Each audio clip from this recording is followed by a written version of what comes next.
to hear you. You're in New York now, and it's 1 p.m., isn't it? It is, and I'm in Brooklyn, New York. Robin, we met us in New York, right? And you're a storyteller, a New Yorker storyteller, and I'm glad to have this interview with you. And Robin, tell us, why do you think storytelling is important, or to tell stories is an important tool? Well, it's a natural tool. It's what people have been doing, ever since the beginning of time. The anthropologists say we are a storytelling animal, which means that that's how we make sense of our world. Through story, through linking up one thing to another, or to search for meaning. As if that's what we're doing. We're in a search for meaning. What is therapy? But it's reframing your story. What is most of what we do? It's finding connections and relationships. And people have been doing it since the very beginning of time. So it's almost like it's a tool, but it's a forgotten tool. And now it's a rediscovered tool. So now it's a tool as opposed to something that we naturally do. And in New York, I often heard that personal storytelling is very powerful. What do you think about that? Well, personal storytelling took off.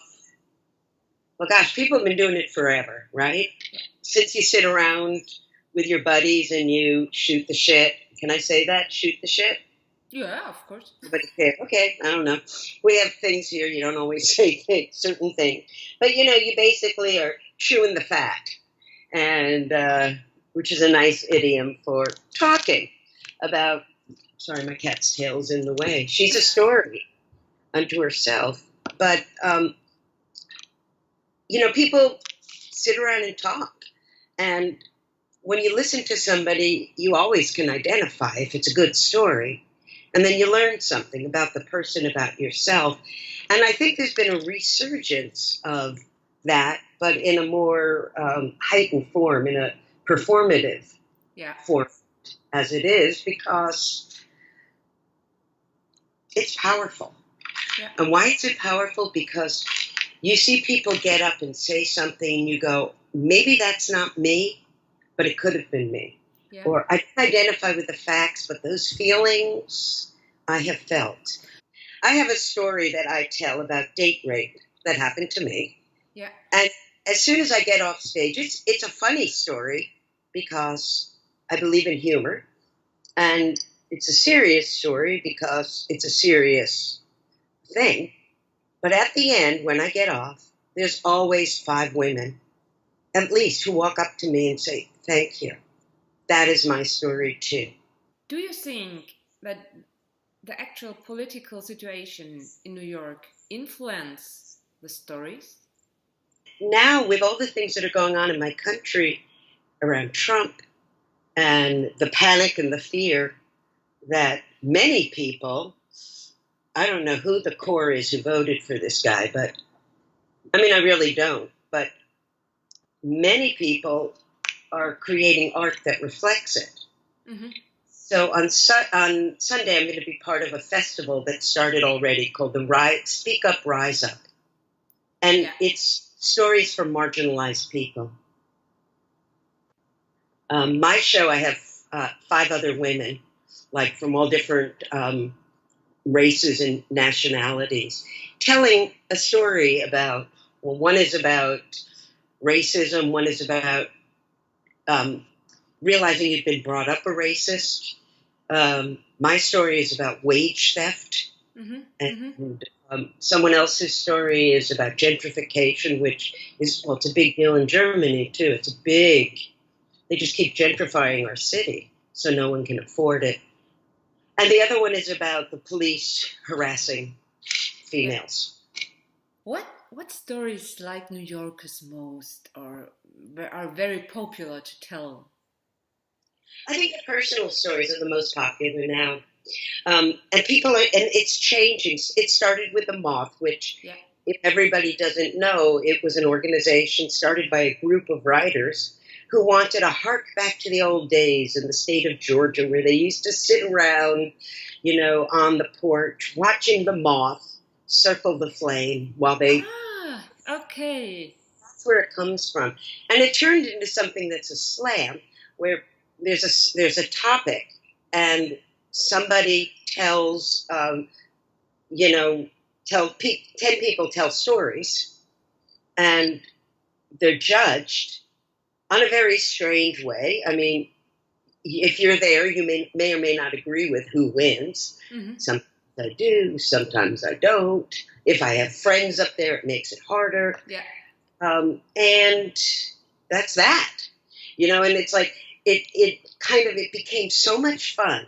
It started in a living room. It moved to a bar. Now it's in, like you went to, a big halls. Yeah, yeah. Big halls, and they can get close to 1,000 people for their grand slams. So somebody who wins one goes on to a grand slam. Okay. I have won one, and that means that at some point they will invite me to, tell off. Okay.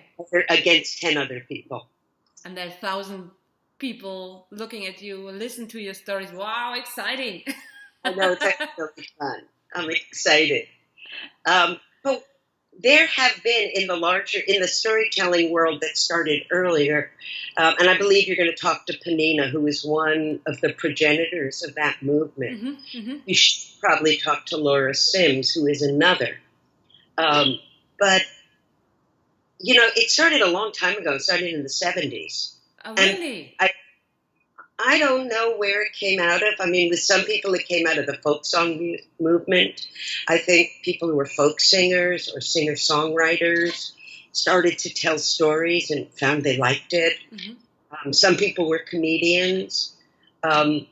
Some people were, mythologists and studied with some of the great people.